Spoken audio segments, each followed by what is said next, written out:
हम आज topic discuss करेंगे ट्यूबरक्लोसिस, जिसे शॉर्ट में टीबी कहते हैं। ट्यूबरक्लोसिस है क्या एक्चुअली? ट्यूबरक्लोसिस जो है वो एक बैक्टीरियल डिसीज है या बैक्टीरिया द्वारा इन्फेक्शन है जो सीधा हमारे लंग्स पे जाता है। यानी लंग्स को इन्फेक्ट करने के लिए जो बैक्टीरिया का रोल रहता है उसे हम ट्यूबरक्लोसिस कहते हैं, या बैक्टीरिया द्वारा लंग्स का इन्फेक्शन होना ट्यूबरक्लोसिस द्वारा कहते हैं। दो तरह के ट्यूबरक्लोसिस होते हैं। पहला pulmonary tuberculosis, extra pulmonary tuberculosis. Pulmonary tuberculosis वो होता है जब कोई बैक्टीरिया अपने लंग्स पे अफेक्ट करे। एक्स्ट्रा पल्मोनरी ट्यूबरक्लोसिस वो ट्यूबरक्लोसिस है जब हम लंग्स पे ना अदर बॉडी पार्ट पे जब टीबी के लक्षण दिखने लगे, टीबी हो जाए लंग्स को छोड़ के, उसे कहते हैं एक्स्ट्रा पल्मोनरी ट्यूबरक्लोसिस। अब डिफाइन की बात करते हैं तो TB is a bacterial infection primary effect organ. ठीक, तो क्या कहते हैं, टीबी जो ट्यूबरक्लोसिस है वो बैक्टीरियल इन्फेक्शन है जो प्राइमरी सबसे पहले हमारे लंग्स को अफेक्ट करता है। इट इज कॉज्ड बाई, किसके द्वारा होता है? माइकोबैक्टीरियम। ठीक है, TB is a bacterium that can also effect other part of the body, उसे कहते हैं, ऊपर बताया एक्स्ट्रा पल्मोनरी। जब हमारे लंग्स को लग देखिए दूसरे पार्ट में, उसे कहते हैं एक्स्ट्रा पल्मोनरी ट्यूबरक्लोसिस। जो माइकोबैक्टीरियम है उसके द्वारा टीबी हमारे लंग्स में होता है। कॉज क्या है? कॉज रहते हैं तो ये भी कॉन्टेगियस डिसीज है, यानी क्या कहते हैं, फैलता है और किसी संपर्क में आते हैं तो।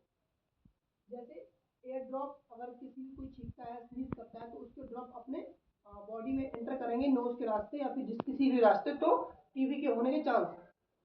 क्लोज कॉन्टैक्ट, किसी से कोई टीबी का पेशेंट है जो इन्फेक्टेड पेशेंट है, हेल्थी पेशेंट के पास जाएगा तो क्लोज कॉन्टैक्ट रखेगा तो उसको भी टीबी होने के चांस है। किसी का वीक इम्यून सिस्टम है और जो इन्फेक्टेड पर्सन है उसके पास बैठ के जाके और वो इनहेल कर लिया ड्रॉपलेट टीबी के, तो हो जाएगा उसे टीबी। स्मोकिंग, जो ज़्यादा स्मोकिंग करते हैं जिनके लंग्स में वो कैपेसिटी नहीं रहेगी कि कोई WBC वर्क कर पाए, तो कोई भी बैक्टीरिया जो माइकोबैक्टीरियम अपने बॉडी में एंटर करेगा, स्मोकिंग करने वाले पर्सन को टीबी हो सकती है। पुअर वेंटिलेशन, यानी हवा का अच्छा वातावरण ना रहे तो चांस है। ये हमारे कॉज है। साइन सिम्टम, जब किसी को टीबी हो जाएगी तो क्या असर दिखेंगे? खांसे का, वेट लॉस, लॉस में उसमें वेट है वो लॉस होगा, फैटिक, थकावट रहेगी, फीवर, पसीना आएगा रात में, चेस्ट पेन होगा। ये जो कुछ सिम्टम्स थे जो अगर इंसान को इंसान को दिखते हैं तो एक तरीके से ट्यूबरक्लोसिस कह सकते हैं, कंफर्म नहीं कह सकते हैं, लेकिन कहें कब, जब आप डॉक्टर को प्रॉपर दिखाओगे। टैप्स की बात करते हैं। टैप्स दो थे, latent TB, active TB. Latent TB वो टीबी है जिसमें हमारी बॉडी इस बैक्टीरिया की एक्टिव नहीं रहती है, कोई भी साइन सिम्टम नहीं दिखते हैं। लेकिन वहीं एक्टिव की बात करें तो जैसा नाम वैसा ही काम है इसका, कि इसमें क्या है, जो ये सिम्टम्स पड़े हैं वो दिखने लगते हैं और लंग्स के क्या कहते हैं, जो भी साइन सिम्टम्स है वो इंसान के बॉडी में नॉर्मली नजर आने लगते हैं। कैसे पता करेंगे कि उसको टीबी है? Physical examination.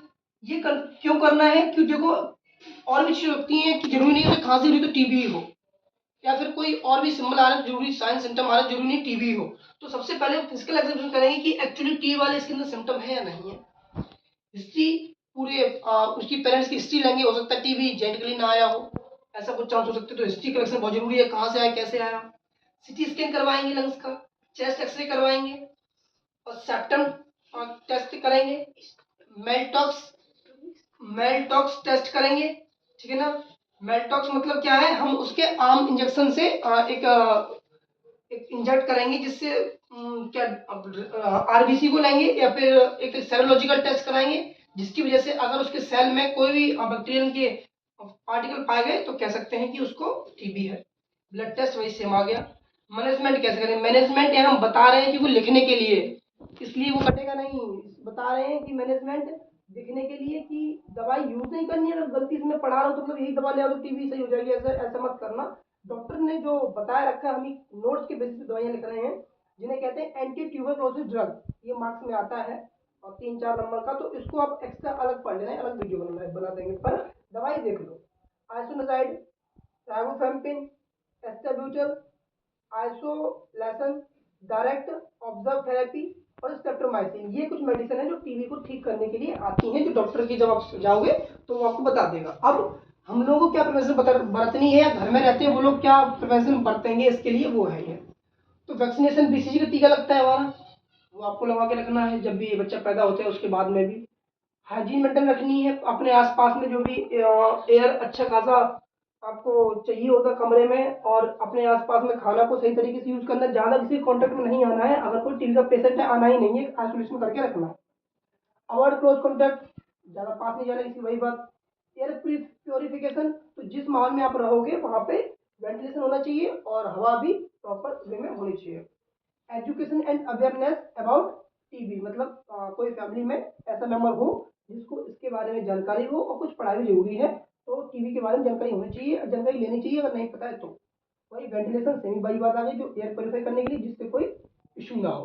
तो ये जो टीबी है, एक हमारे कोच डिस्कवरी, हम लोग फर्स्ट सेमेस्टर पढ़ते हैं कोच डिस्कवरी, उन्होंने 1882 में इस ट्यूबरक्लोसिस के बारे में बताया था, जिससे आज जो भी लोग ग्रसित होते हैं तो उनको आसानी से ट्रीटमेंट मिल जाती है, और अगर समय पे लेटेंट अगर टीबी है तो दवाई देकर सही भी की जा सकती है, एक्टिव टीबी उसे नहीं बना सकते।